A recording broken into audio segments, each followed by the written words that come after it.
So I just shared an article over on my Substack about rules, boundaries, and expectations, and what dog training taught me about technology.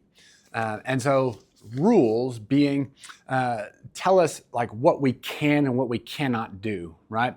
And that boundaries are those they inform us, right, of how we will protect ourselves and our loved ones.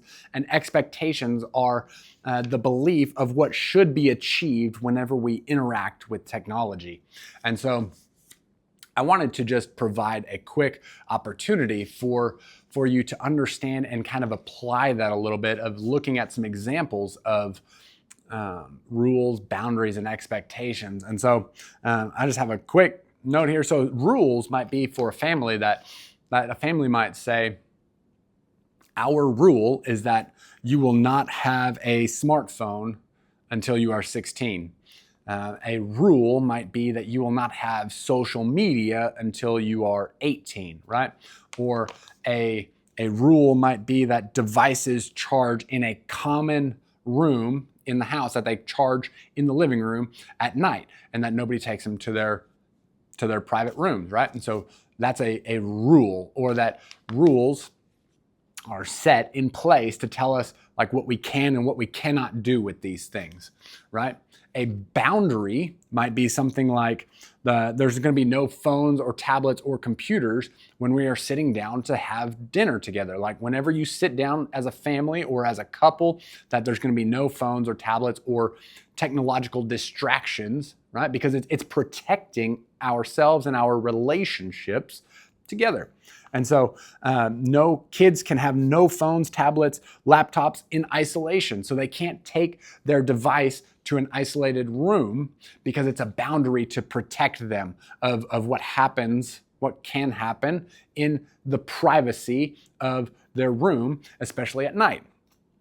And then finally, another example of a boundary might be something like, as a family or as an individual, as a couple, we will take one day a week as a digital Sabbath, right? You can watch the video on the 221 protocol that explains that a little bit more, but that could be a boundary because we're going to protect our relationships with our spouse, our partner, our kids, our friends, and we're going to disconnect. And so that's a boundary to protect ourselves from addiction to our phones. It's going to protect us from just allowing our devices to rule our lives. So we have rules, we have boundaries, and then finally we have expectations, right?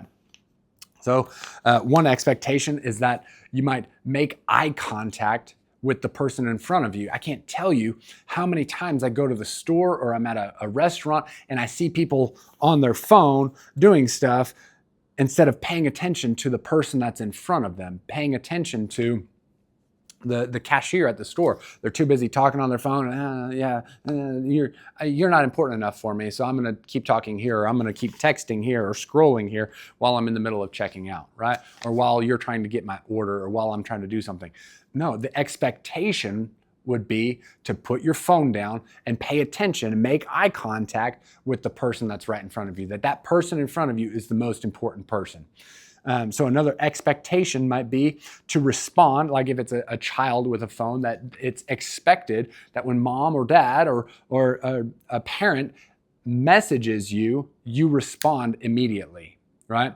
And I get there's some limitations to that. I know schools are, many schools and states are no longer allowing phones in schools, so that kind of takes away that opportunity, but there would be clarification on that. But like if you're out with your friends, kids are out with their friends, mom, dad, parent, whatever, messages you, right? Then you immediately message back. And so another expectation might be to abide by screen time limits that are set. Listen, I put screen time limits on my own phone, and it's easy to hit disregard, 15 more minutes, disregard for today, right? And so maybe that might be an expectation, is so that we can actually abide by those screen time limits to ensure that we're not spending our whole day on our phone, that we're not spending hours and hours and hours on our phone. So I just wanted to provide you with a few examples of rules, boundaries and expectations and how that can help us to set up a healthy dynamic with our digital devices. All right, friends, hope you have a great day. Talk to you soon. Bye-bye.